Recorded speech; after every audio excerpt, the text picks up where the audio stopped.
Welcome back to PC-88 Paradise, the series where we take a close look at classic games for the NEC PC-88, the most popular Japanese PC series of the 1980s. In 1987, Nihon Falcom released a game that took the Japanese PC scene by storm, and which came to be known as a classic and highly influential game of its time. The game I'm talking about, of course, is Ys 1. But Falcom released yet another game in 1987 that also came to be one of the most popular Japanese PC games of the 80s. A deep and complex, never-ending adventure to satisfy geeky PC gamers. That game was Sorcerian. Sorcerian was influential in its own right, and one well-known game director who has cited the game as an influence is Hideki Kamiya. Sorcerian even got a release for North American MS-DOS PCs by Sierra, the same company that brought Sylpheed and other Game Arts titles to North America. However, that didn't happen until 1990, when it was probably too late for Sorcerian to gain the kind of following it had in Japan. Sorcerian is also considered to be the fifth game in the Dragon Slayer series, but this is the first one which doesn't even feature the Dragon Slayer name anywhere on the packaging. Rather than an actual series, Dragon Slayer is really sort of a brand label for games directed by Yoshio Kiya. What made Sorcerian special was that it wasn't just a game, but rather an entire Sorcerian system, where you would create and raise characters using the program disc, and then take them out on short self-contained adventures called scenarios contained on separate discs. While there were 3 scenario discs containing 5 scenarios each included with the game, the Sorcerian system was designed so that additional scenarios could be easily added later, kind of like DLC before DLC was a thing. And while Falcom had already released a second scenario for their previous hit, Xanadu, Sorcerian had a modular design from the very beginning, making it more easily expandable. 3 expansion scenario packs were eventually released by Falcom, and further expansions were even released by another company, Brother Industries, under their software brand Takeru. This included Selected Sorcerian, which were scenarios created by amateur programmers for a contest held by Comptique magazine. But for the purpose of this video, I'm going to be sticking to the original 15 scenarios included with the game for my playthrough. And even then, I know I have my work cut out for me, since I've already tried and failed to learn how to play this game on multiple occasions. Unlike fun little games like Ys, this one requires an advanced degree in Sorcerianology to play, and has always been sort of a mystery to me. But this time it's for a YouTube video, and I have sheer determination on my side. So let's pull back the veil and learn everything about this important classic from Nihon Falcom's history. In addition to the original 1987 version, Sorcerian also got a second release on the PC-88 the following year, bringing bug fixes as well as some of the improvements introduced in the PC-98 version back to the PC-88. The only disc that's actually different is the program disc, and most of the changes serve to make the game a little easier.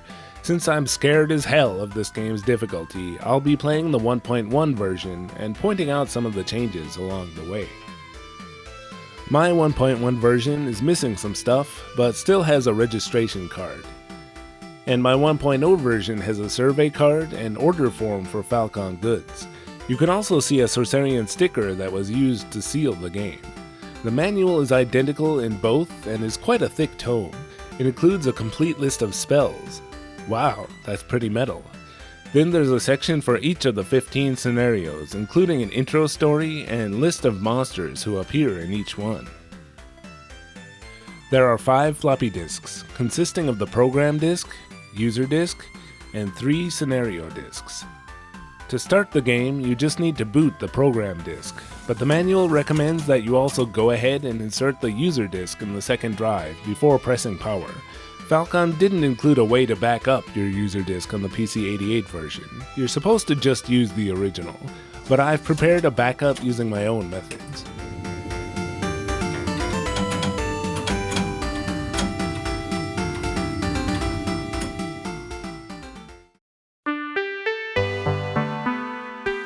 The intro text, which I parodied at the beginning of this video, is in English, so more of a decorational thing rather than something that's meant to be read.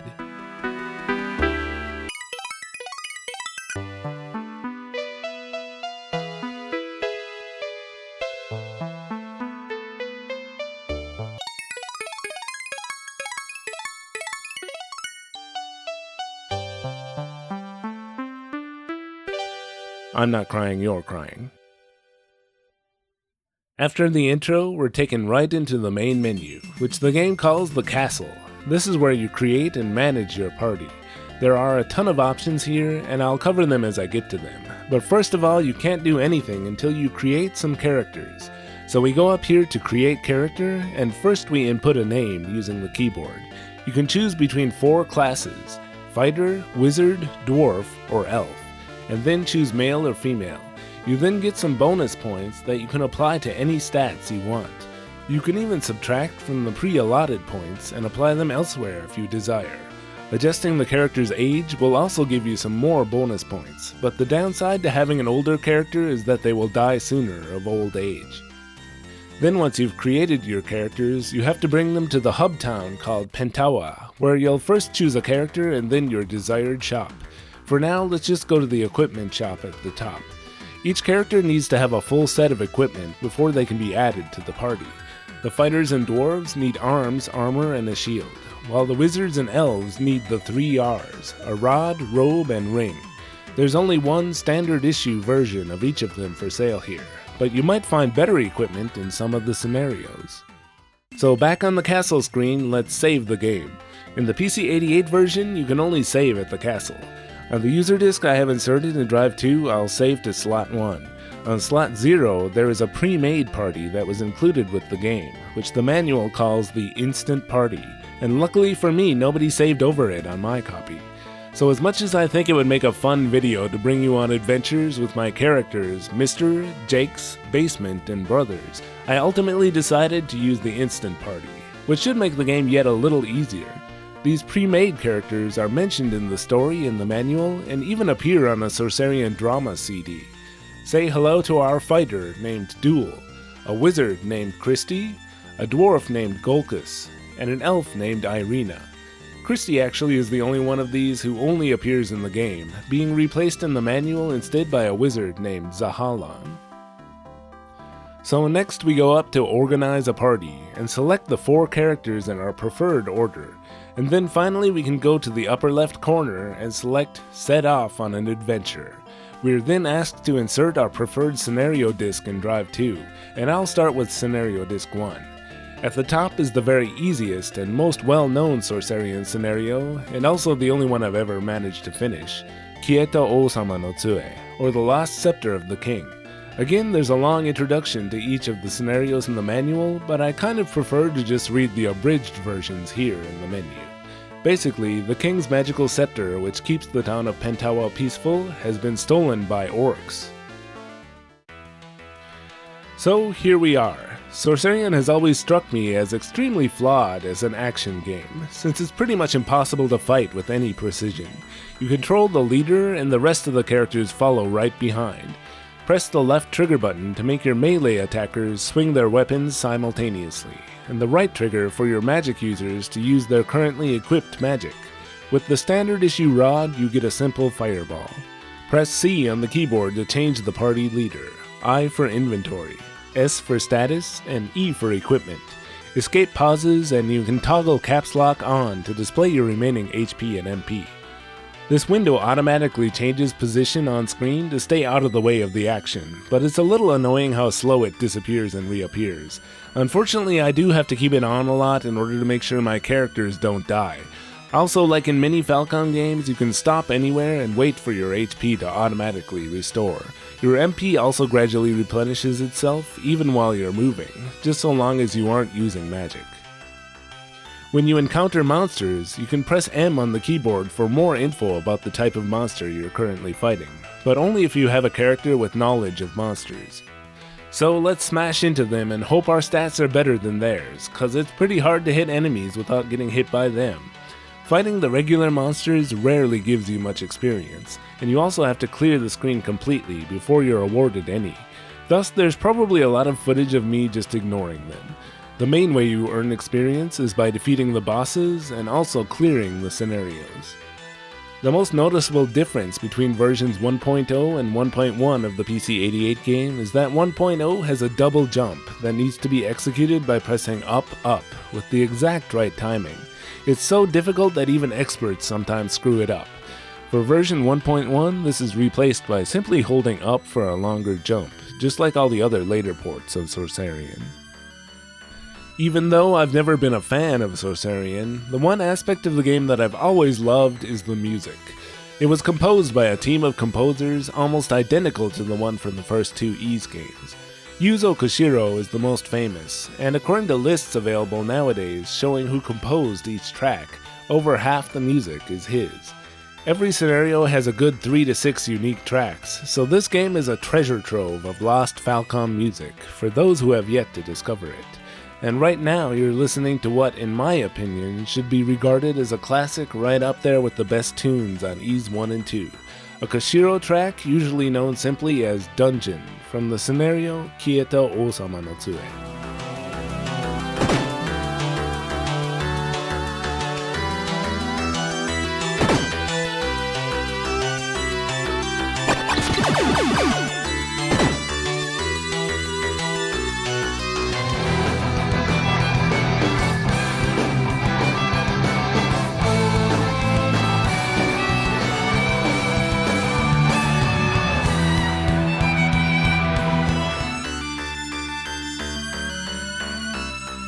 So let's go find that King's Sceptre. Like almost all scenarios in the game, you'll be forced to walk all over the stage multiple times before you can finish it. This one is structured like a giant one-way loop, but with a few branching detours leading to important rooms. Most scenarios have a lot of NPCs to talk to, but this one has only one, a soldier named Gulan, who also came here to find the King's Sceptre, but injured his leg. He'll tell us what we need to do, and first he has us find a giant switch in a flooded room, which will drain the water. Then when we go all the way back around the loop to talk to him again, he'll tell us to find another similar switch elsewhere in the stage.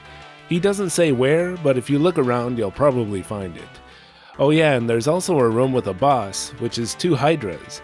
Counterintuitively, finishing this boss doesn't actually do anything, and in fact many of the bosses in this game aren't required to finish the scenarios. Still, they are an easy way to gain valuable experience, so let's make sure to defeat them. And yes, I said easy, since the bosses in this game are seldom ever difficult.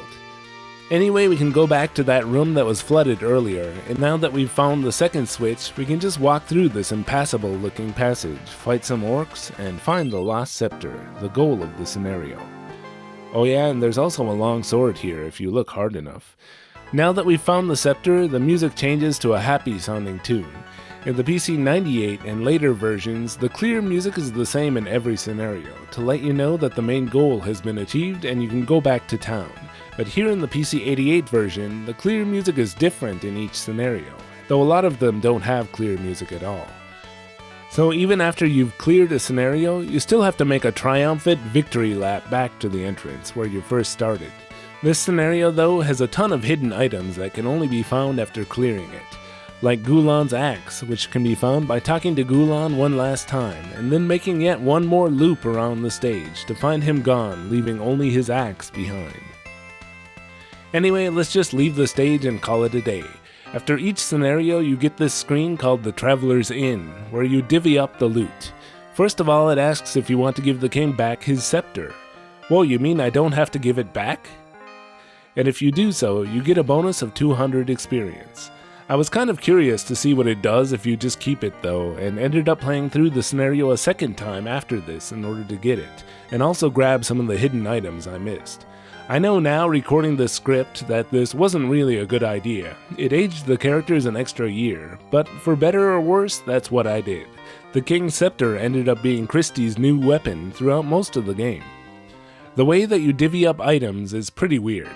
First of all, most of the scenario-specific items turn into rocks and sticks at the Traveler's Inn, and there's nothing you can do with them other than sell them for a mere 5 gold. A few equipable items like weapons and rings can be kept though, and when you select them you can choose the distribute option. But you can't just decide who gets each item, that would be too simple. Each goes automatically to the first character on the list who is capable of equipping it. You can't give it to anyone else. And furthermore, each character has only 1 equipment slot for their weapon, shield, armor, a potion, and 2 spare slots. So if your inventory is full, you'll have to sell something. If you have a character who has learned the item skill, you can examine the stats of each weapon to help you decide which to keep. And in case this menu wasn't already hard enough to use, the next weird rule is that after you've distributed an item, the next one will go to the other character who's able to use it. So, for instance, the fighter and dwarf characters use the same type of equipment, so here after I've given something to Duel, the next piece of equipment which both of them can use has to go to Golkus instead. 'Cause fair is fair, right? Why can't these party members just talk it over and give things to the character who needs it most? How uncivilized. So anyway, the lack of places to store anything, combined with the weird rules of how you divvy things up, means that you have to make some very hard decisions on this menu. It's baffling at first. You can see here that Golkus ended up with no weapon at all since I sold his standard axe and then couldn't figure out why the hell I couldn't give Gulan's axe to him instead of Duel. Then later in the game, once I finally figured out what was going on, it just seemed stupid. But finally at the stage of acceptance, it became strangely fun for me to try and work within the game's weird rules. So back to the castle menu. Since we've earned some experience, we can now take each of the characters to the King's Throne Room to level them up.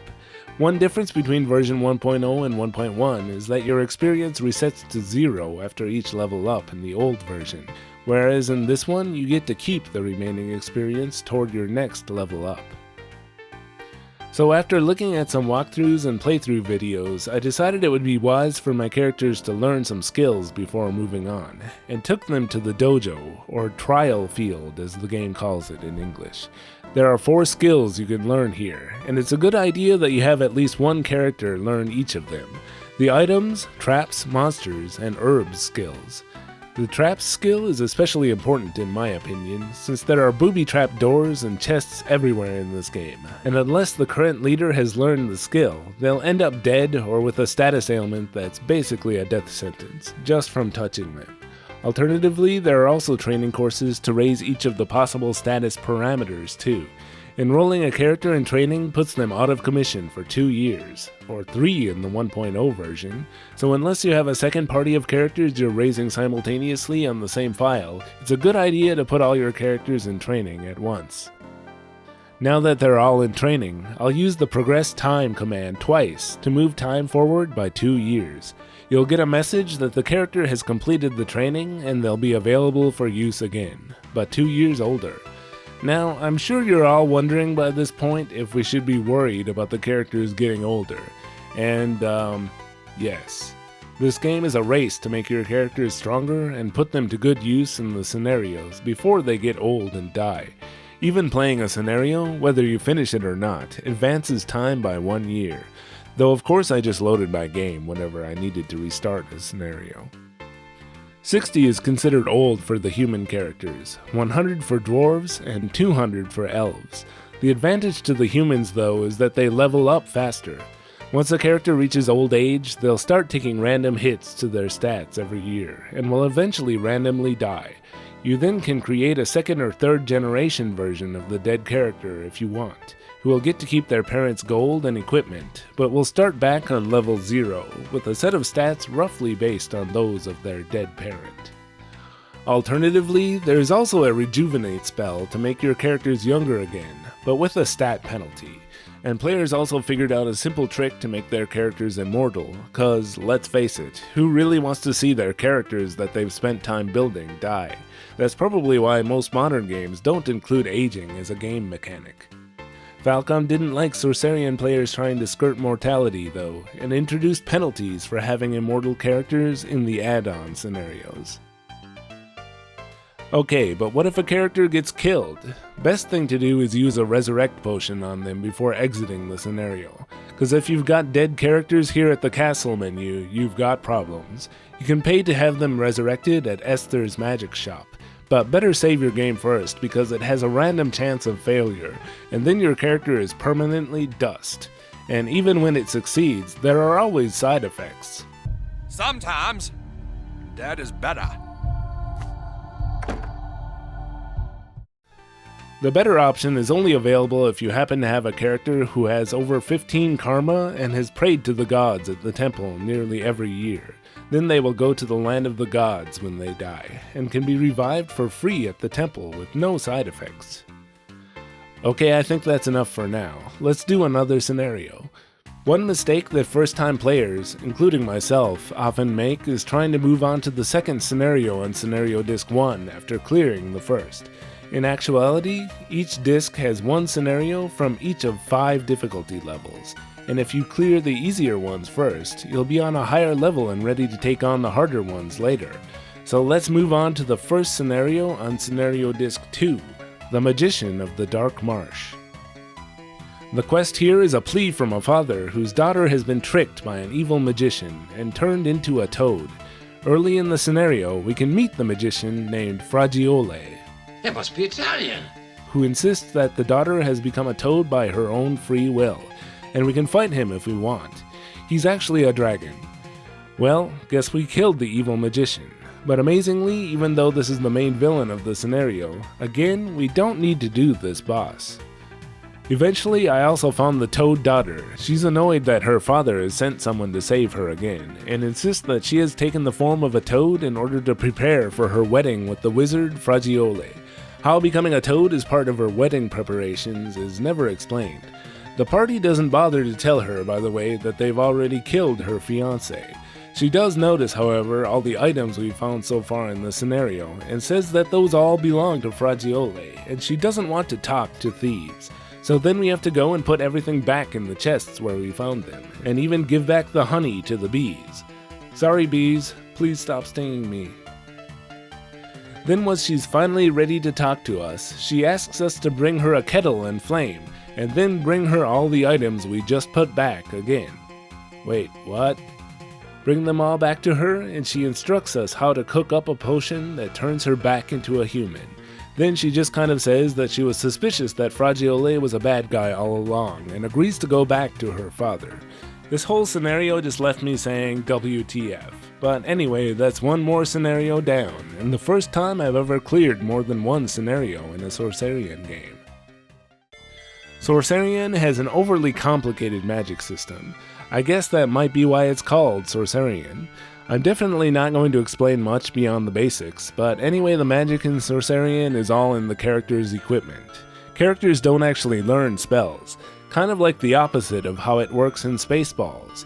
No, Lone Star, the Schwartz isn't in you, it's all in the ring.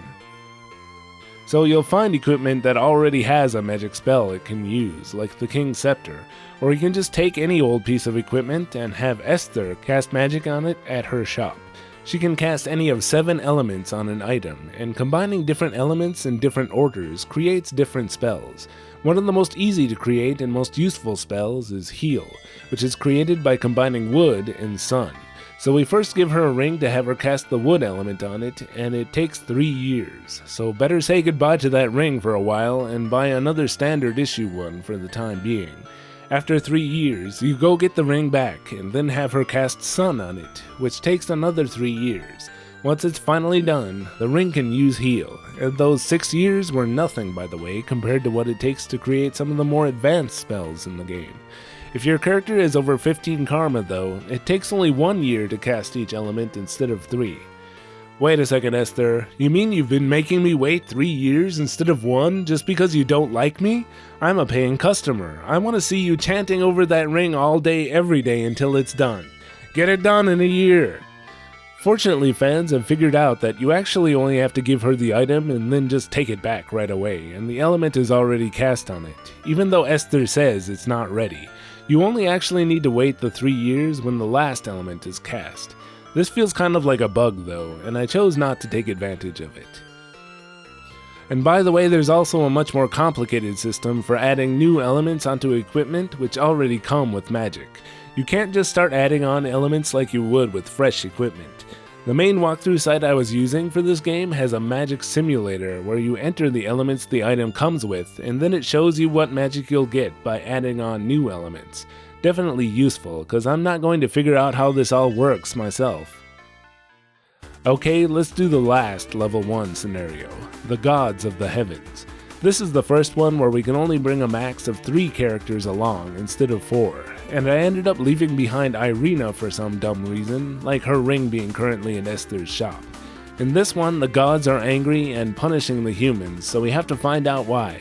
We start out in a town, and if we go straight through the stage, we'll come to the land of the gods, where we're promptly told to leave, unless of course we have booze, cause it's damn cold here. You know, alcohol doesn't really make you warmer. In fact, it constricts the blood vessels, causing— Shut up.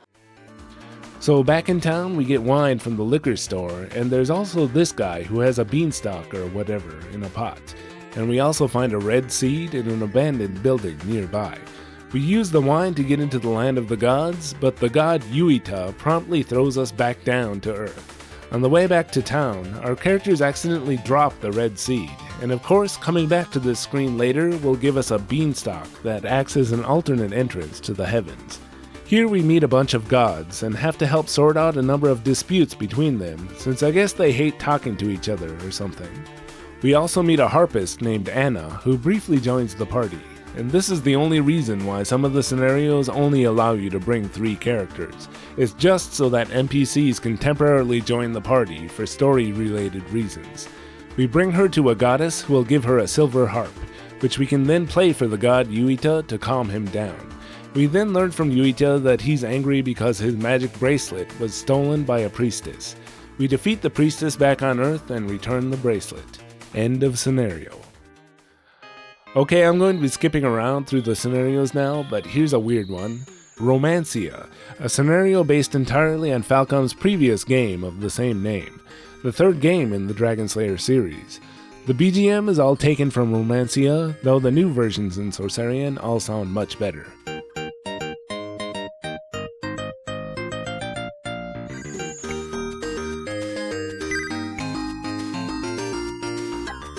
Romancia is another game that hopefully in the future on PC-88 Paradise, we will never ever cover.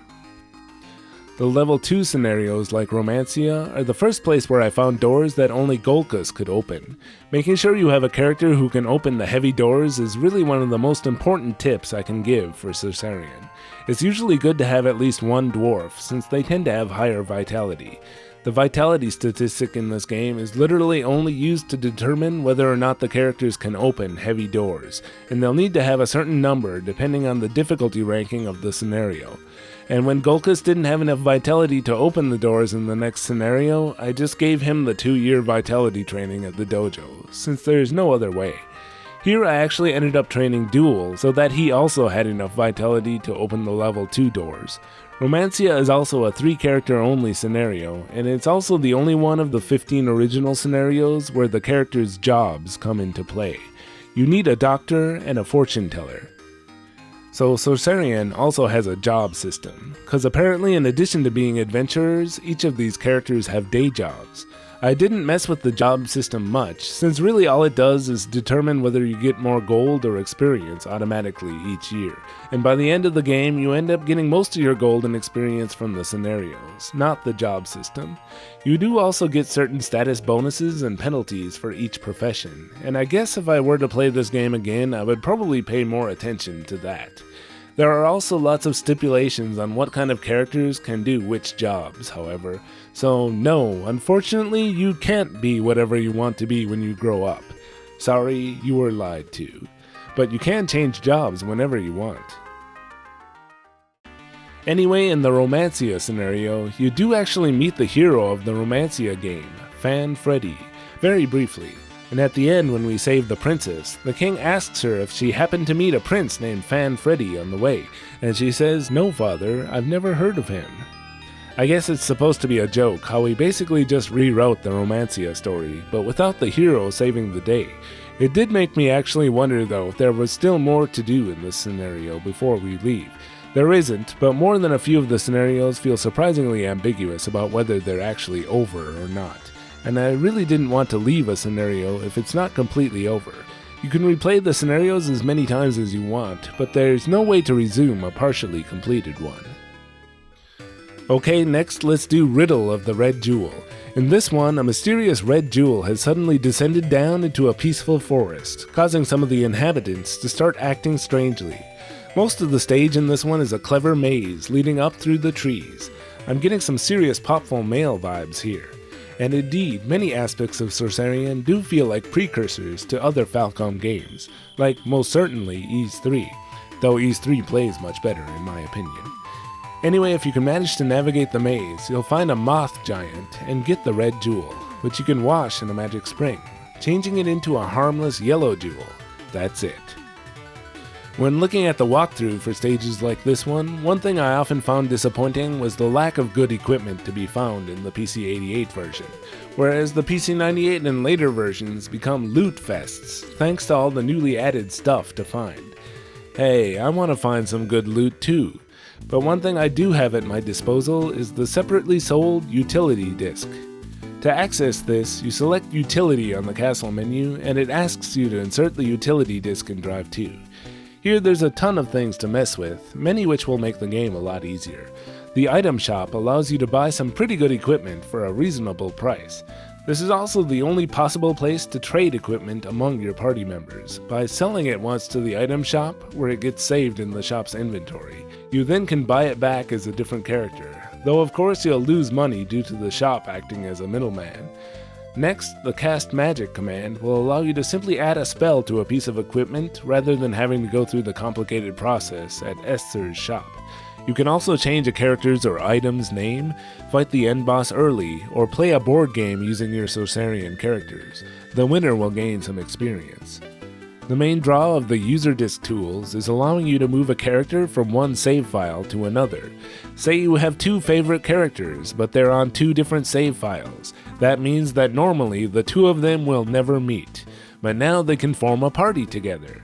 The BGM mode allows you to listen to BGM that was added in later versions of the game here on the PC-88.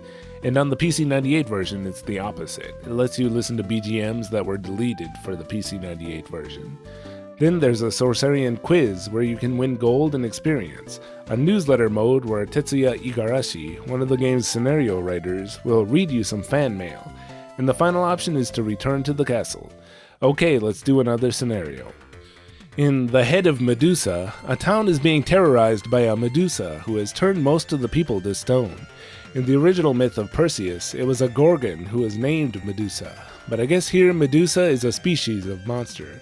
We can fight the Medusa, but can't harm her yet, and just end up getting a bunch of status ailments. If we run away, someone will toss us a rope. She introduces herself as a Medusa hunter named Karen. I don't know, should I just pronounce it Karen? She joins the party, but even then we still can't beat the Medusa with our current weapons, she says.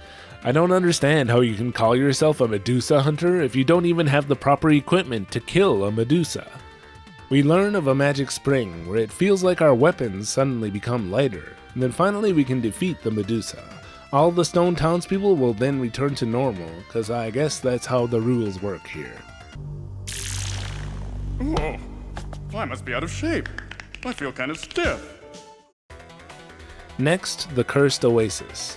The only thing I wanted to mention here is that there are these really annoying basilisks that can suddenly turn your party to stone in an instant. And then it's game over and you're back at the castle with 4 dead characters. Of course I loaded my game, but then the next time I was close to clearing the scenario when disaster struck. No, I don't want to do the whole thing again. I knew I should have played the PC-98 version, where you can save anywhere. Anyway, I brought a bunch of freeze and stone flesh potions along with me the next time, and somehow barely managed to finish it. Now, let's finally move on to the level 5 scenarios, the most difficult ones. First, the Tower of Thieves. Now, my 2 human characters were in their 40s, and had switched over to their middle-aged character sprites, while my dwarf and elf, also in their 40s, were still looking as young as ever. What really surprised me about Sorcerian was that, basilisk issues aside, I was having very little trouble with the fighting in the game. The most difficult thing was figuring out the scenarios, and for that I was actually relying on walkthroughs only sparingly. I enjoyed trying to figure them out on my own until I got stumped, or just sick of navigating without a map.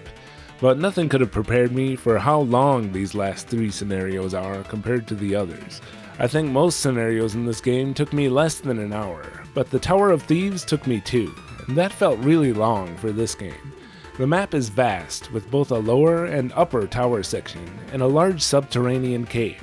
It was a pretty cool scenario, but I actually don't have much to say about it other than that it was really long. Serious Ys 3 vibes though, when we got kicked into the subterranean section. Next, we have one of the most well-known Sorcerian scenarios of all, The Curse of the Queen Mary. It just feels like I've heard this one name-dropped a lot, even before I was very familiar with the game. On this one, you're on a ship named the Queen Mary, trying to solve a murder mystery. You have to go all over the boat over and over again, until you manage to find something that makes the scenario progress. It reminds me so much of that part on the ship in Legend of Heroes 3, where, similarly, you have to solve the mystery of a theft on board. There are some fun parts, like chasing down a parrot in order to return it to the captain's son. Eventually we learn that it is an evil demon causing the murders, and we end up visiting the cursed island where the demon was unwittingly picked up by the crew, and defeating him for good. And finally, the Fountain of Youth. This one I didn't really enjoy much. The maze is pretty tough and uses logic that's a bit difficult to follow. My characters also kept dying, often for mysterious reasons, so I ended up just making sure to revive them with potions before exiting the stage. Now there is an option in the lower right corner of the castle menu that says, Fight the Dragon. For me it appeared after I had finished my first level 5 scenario, but I saved it for last after finishing them all. And here's a stupid fact, but there are officially licensed Sorcerian t-shirts available right now that say Fight the Dragon on them, in the same font as in the game. Anyway, I wasn't worried about the difficulty here since the bosses had all been easy up until now, but it actually did take me a few tries. It probably wouldn't have hurt if I had bothered to get some better armor for Duel and Irina. There's a boss rush before the dragon, and the most difficult part is actually Vadis from the Romancia scenario, not the dragon. It's really hard to hit him in the right spot in the tail to gradually take down each of his segments. At least there is a safe spot to sit and refill your HP and MP, so you just need to have patience. The dragon himself also stupidly has a safe spot right in front of him, so this was not hard and eventually he went down. Boy, the Fight the Dragon option does feel a little bit tacked on, but it was so good to see the ending and finally feel like I have some sort of closure on this classic from my favorite developer. You get a list of English names for all 15 scenarios before the credits roll, all set to some really nice music. So many classic Falcom people here I haven't mentioned yet in the video. Tomo Yamane and my favorite, Kazuhiko Tsuzuki, are credited not only as graphic designers, but apparently they even wrote some of the scenarios. It's also maybe worth mentioning that Yuzo Koshiro's sister, Ayano, is also credited as a graphic designer. There's one small difference in the ending if you're running it on a 4 MHz PC-88. The shooting stars in the background don't appear until after the credits roll, since apparently those stars are pretty CPU intensive for the PC-88. Anyway, the credits finish and another nice tune begins playing. Partway through the song, our characters and the dragon dissolve away, and we're left with this screen and the music repeating until we turn the game off. There's no experience or anything for defeating the dragon, it's just a way to see the ending, and you can do it again whenever you want. But of course the game isn't really over. Even without the add-on scenarios, it was expected that you would replay the scenarios and continue to build your characters. It was truly the Diablo of 80s Japan. If you're curious, here's the final stats of my 4 characters. I could have definitely gotten them some better equipment, but I'm just glad none of them died of old age before finishing the game. That might become an issue though if I decide to ever play the add-on scenarios in future videos. The first system Sorcerian was ported to was the PC-88. All of the changes I showed for the 1.1 version on PC-88 actually originated in this version. But in addition to that, the PC-98 had a number of other notable improvements. This is the first version to have character portraits for your party members. You can also save during the scenarios, though the game does lock up and make you reset after doing so. The game has adjustable speed, and you can even press shift for a quick dash. There were also a considerable amount of changes made to the stage map layouts and what you need to do in order to progress, as well as tons of loot added to pick up. Also, a few BGMs were changed slightly or replaced with new ones. A port for one of the PC-88's longtime rivals, the Fujitsu FM7, specifically the FM77AV, was considered but unfortunately cancelled. There was, however, a port to the PC-88's other longtime rival, the Sharp X1. This one has most of the improvements from the PC-98 version, minus the character portraits, speed settings, and ability to save during the scenarios. The dash happens after you've been holding the forward button down for a while. Weird. This version also has a different ending with a cute graphic. But this version had an extra special treat in store for X1 users who could afford the CZ8BS1 soundboard, or a model that had it built in. This used the same stereo FM sound chip as the X68000, and that means that this version of Sorcerian has not only stereo sound, but a bunch of extra voices added into the tunes. This might have actually sounded almost blasphemous to those used to the PC-88 and 98 versions.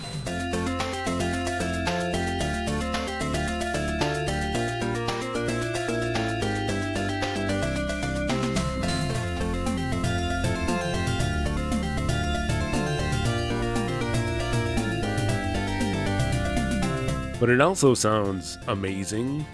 But this wasn't the only version to have an enhanced soundtrack. There was also the PC-88 VA version. Now, I feel like I have to say this every time the PC-88 VA is mentioned on this channel, but the PC-88 VA was basically the super graphics of the PC-88 series. It was a new 16-bit computer from NEC that was also backwards compatible with regular PC-8801 software.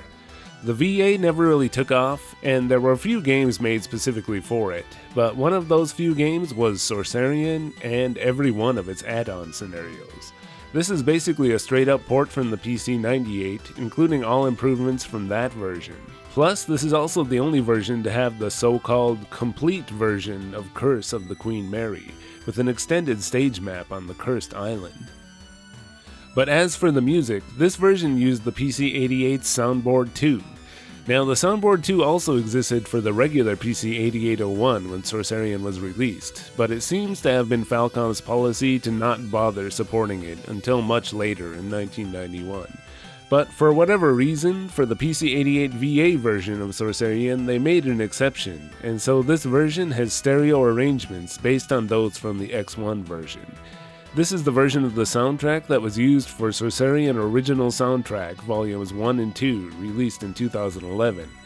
If I could recommend one single Sorcerian thing to everyone, it would be these two 3-disc CD sets. There's just so much great stereo Falcom FM sound to be enjoyed here. Anyway, in my opinion, the PC-88 VA version of Sorcerian is the ultimate classic version of the game. Okay, so now for something completely different. Sega made their own version of Sorcerian for the Mega Drive in 1990, and rather than just porting the scenarios from the original game, this one has 10 scenarios, all of them completely original and with their own music. The graphics are nothing special for the Mega Drive, but they sure do look better than the original game. From what I gather, this is also a well-loved version among Sorcerian fans. And if we're going strictly in release order, the next version to come out was on the other side of the Pacific, with Sierra's version for North American PCs. The color looks pretty dull, and the music has a lot of weird little changes made to the melodies by the American arrangers. But this is the first version to offer MIDI support. If you couldn't afford an MT32 or compatible MIDI module though, you would have been stuck with some fairly poor ad-lib arrangements. It's not really the best version of the game in my opinion, and no expansion packs were ever released for it, but this is one of the versions available in English. And yes, there was a port for the MSX2, but it wasn't released until 1991, way after Sorcerian Fever was over, and it wasn't released by Falcom, but Brother Takeru instead. Though it does support the MSX Turbo R's high-speed mode, owners of a regular MSX2 would have been stuck with the very slow experience you're seeing here. Strangely, this one is based on the PC-88 version rather than the improved PC-98 version. Only 2 of the expansion packs were ever released for this one, but on the plus side it does support the FM pack, and there is an English patch. There are no translations for the 2 expansions though, as far as I know. There was also a fan port of Sorcerian to the X68000. There was kind of a weird version of the game released by Victor for the PC Engine in 1992. This one has 3 brand new scenarios and 7 taken from the original. There's a strange opening sequence that has little to do with the game, and there are voiceovers explaining each scenario. The music was arranged by the famous anime and movie soundtrack composer and arranger Kenji Kawai, but it sounds rather underwhelming compared to the stellar Falcom arrangements you can find elsewhere on this system. Since I'm a TurboGrafx collector going way back, I think this was actually the first version of Sorcerian I ever played. I remember hating this game as a teenager, but looking at it now, it's probably a perfectly decent version of the game. In 1997, Falcom themselves finally revisited Sorcerian with Sorcerian Forever. The game has only 5 scenarios, all brand new, but the graphics are of course quite an upgrade over previous versions. This is one I should definitely revisit myself now after having finished the original. And well, here's something different. It's a Dreamcast version. As you can see, this one has some 3D polygonal elements to the gameplay, and a version of the town of Pentawa that you can walk around. 10 of the scenarios here are based on ones from the original game, and 5 are all new. Most interestingly, there's one based on Falcom's old game Azteca 2. Then in the year 2000, Falcom released Sorcerian Original. This one is based on the system from Sorcerian Forever, but has even better graphics, and the scenarios are the 15 from the original game. The music is pre-recorded FM sound, which seems to blend elements from both the X1 and PC-88 VA versions. Not a bad way to play the game nowadays if you prefer this newer look. There was even a cancelled Sorcerian arcade game called Sorcerian Legend, which would have featured cross-play with a home PC version. The game was reportedly nearly finished and was shown once at a trade show in 2005. And while in my personal opinion it's unlikely that this game was actually very good, it's always sad when games that are reportedly playable and nearly finished become lost media. In 2006, an MMORPG licensed out by Falcom went live. It featured remakes of some of the scenarios from the original game and had new remixes of the music. Like many MMORPGs, reportedly the game had quite a few bugs, and some of them were fixed by the final update in 2007. The game then sat as is until it was taken offline in 2012. Between 2003 and 2007, there were a number of versions released for Japanese flip phones, and fortunately the most complete one of them, Advanced Sorcerian, is available to play today thanks to the G-Mode archives on Nintendo Switch. This is another interesting graphical take on the game, and it includes all 15 of the original scenarios, plus Sengoku and Pyramid Sorcerian, and one brand new original scenario. I really appreciate that G-Mode Archives is making some of this lost period of Japanese gaming available to play. Unfortunately unavailable though is Sorcerian for iOS. This one became available for download for 4 short years starting in 2012, but was lost in the great iOS app purge of 2016 when Apple forced all apps to be updated to 64-bit. It was, however, mostly just a port of Sorcerian Original for Windows.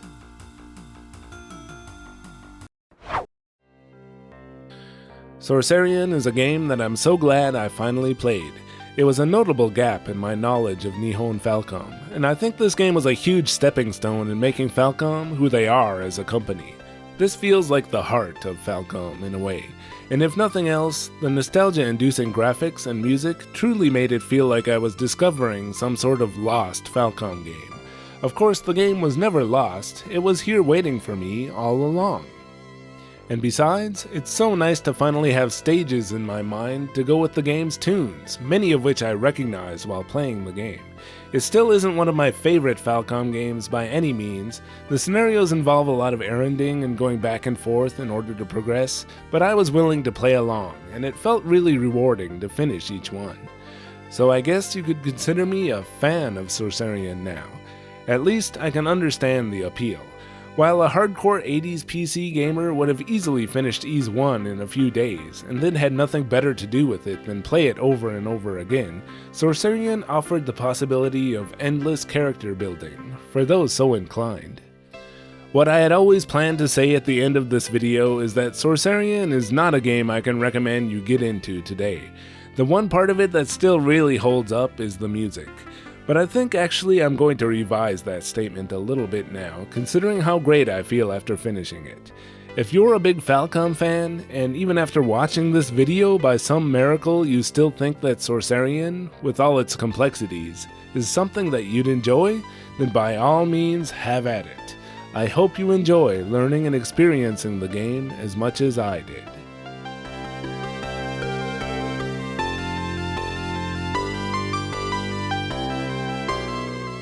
Thanks for watching this episode of PC-88 Paradise. This video was a request from my longtime patron, Haley Z. And boy am I glad she requested it, cause while I knew this video was going to be a huge project, it turned out to be a game that I really needed to play. Thanks definitely goes to all my other patrons for making this possible, and also to every one of my viewers for choosing to watch this lengthy video. Seriously, if you're still listening, thank you so much for coming along with me on this Sorcerian journey. Hope to see you soon in my next video.